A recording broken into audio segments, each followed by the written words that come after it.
hindi ako pwede kasi bata ako. Ito po ano.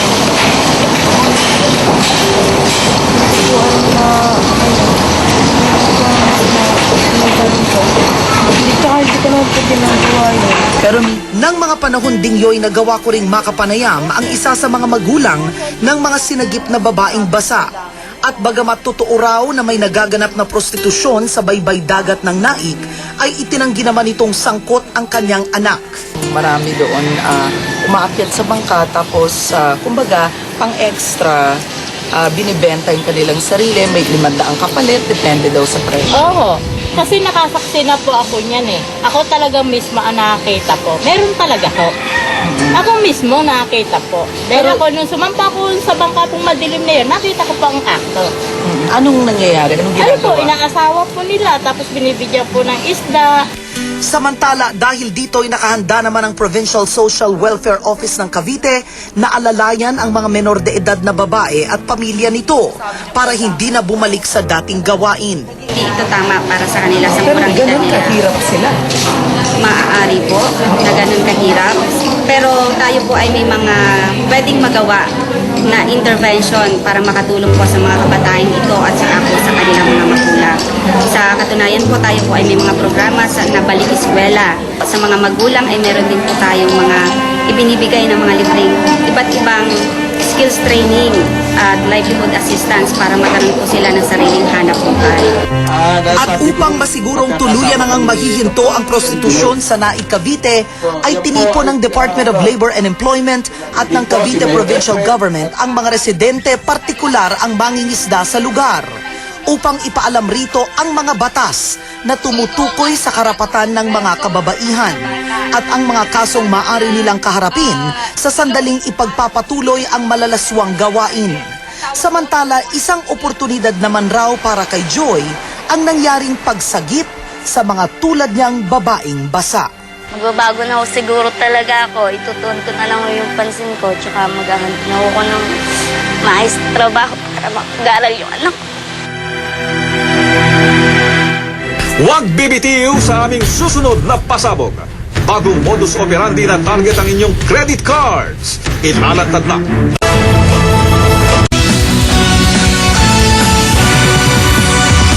Babala sa mga nag-a-apply ng credit cards. Baka hindi nyo pa man ito nagagamit, ay sagad na ang credit limit nito at baon na pala kayo sa utang.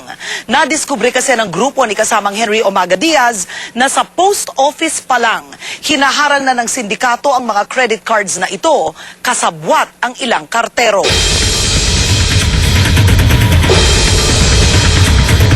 Kumakanaan na naman raw ang isang sindikatong magnanakaw ng mga credit cards.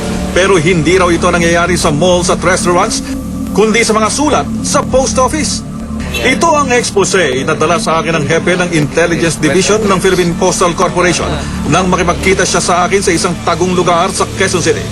Base ho doon sa, sa mga information na nag-gather namin. Yung mga credit card ho kasi, may mga, may mga laman yan. Yan yung tawag natin plastic money. Ayon kasi sa intelligence report, nagaganap raw ang pagpupuslita ito dahil ang kasabwat umano ng sindikato ang mismong kartero raw ng post office. May mga banking financial institutions sa ibang bansa, pinadadala ho yan sa kanilang mga card holders by way of ordinary mail. So ito naman ng mga empleyado namin, yung mga medyo naliligaw na landas na very few lang naman ho sila, ninanakaw ho yan sa post office. Tapos yun nga ho, binibenta sa sindikato. Ayon sa hepe ng Intelligence and Security Department ng PhilPost, sa sandaling maipasa na raw ng kartero ang credit card, ang sindikato na raw ang bahala sa pag-hack ng ninakaw na credit card. So pag nanakaw na yan sa post office, may nagmi-middleman eh. May nagmi-middleman o merong nakakakilala doon sa financer na siya ang bumibili ng ng mga credit card, yung stolen credit card sa mails. Ang amount ho niyan it depends also doon sa credit limit niya. Pero nagre-range ho siya between 5,000 hanggang 20,000. 20,000. Yung bumili, sila naman ang mag-activate sa kang gagamit niyan sa pagpe-purchase ng mga highly priced items sa different department store sa mall. At base raw sa kanilang investigasyon, isang empleyado umano nila sa Quezon City Post Office na nagngangalang Brenda Lagarde ang natukoy nilang posibleng kasabwat ng sindikato.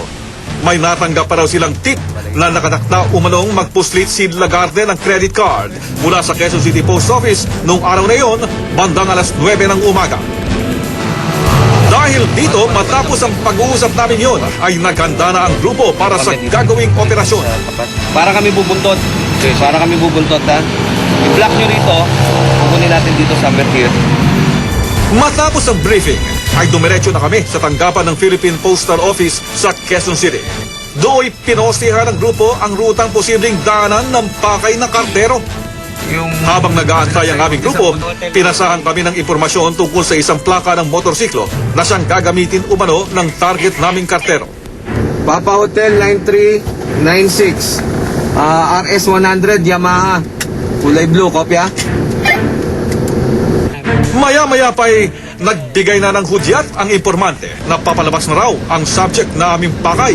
Parang Jimmy, palabas na subject, guys. Standby na, ha? Kilala mo masyado yung subject, eh. Paki-identify nga, ha? Papunta sa lugar mo, boy. Ilang saglit pa, lumabas na mula sa bakuran ng naturang tanggapan ang karterong target ng operasyon. Ayan na, ha? Nandiyan na sa'yo, boy. Unahan mo. Pakibaba. Check lang, ha? Check lang. Supot. Balik mo sa supot. Credit card, ha? Nakuha sa possession niya sa plastic bag na dilaw.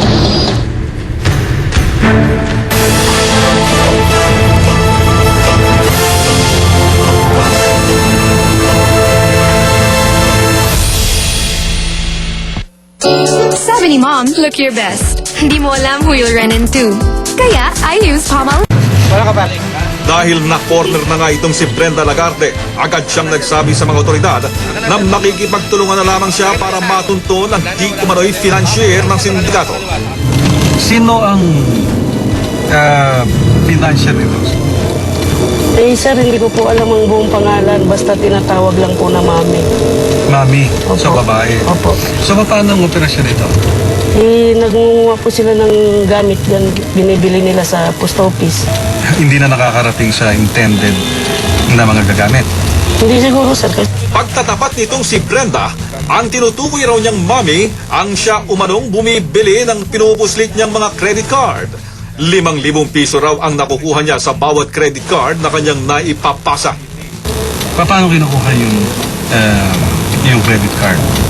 Sa mga kartero po, sir. Pag may dumadating na credit card na pinapadaan sa post office, so doon kinukuha yung credit card. Opo. At dahil handa nga raw na makipagtulungan itong si Brenda para maituro ang kinaroroonan nitong alias Mami na financier daw ng sindikato, nooy muling bumuo ang intelligence group ng PhilPost para sa isasagawang follow-up operation. Maya-maya pa itinawagan na nitong si Brenda ang alias Mami na tinutukoy niya sa amin.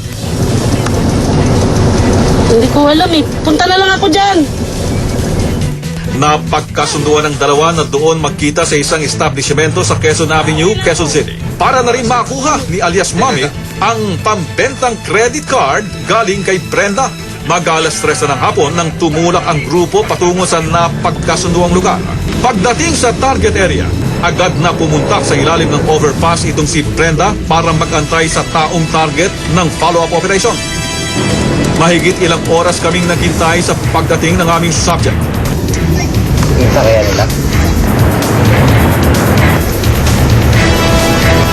Pero walang alias Mami na lumutang sa lugar. At nang subukan siyang tawagan ni Brenda ay hindi na ito makontak. Hinala ng pulisya, posible raw na nakatunog na ang tinutukoy na financier, kaya't nagpasya na lamang ang aming grupo na lisanin ang lugar. Sa tanggapan na ng Philippine Postal Corporation sa Maynila, kami nagkaroon ng pagkakataon na muling makapanayam ang nahuling suspect na si Brenda. Do'y inamin ito sa amin na hindi ito ang unang pagkakataon na nagpuslit siya ng credit card. Ikaw, gano'n ka matagal na nagkagawa ng ganyan? 5 taon.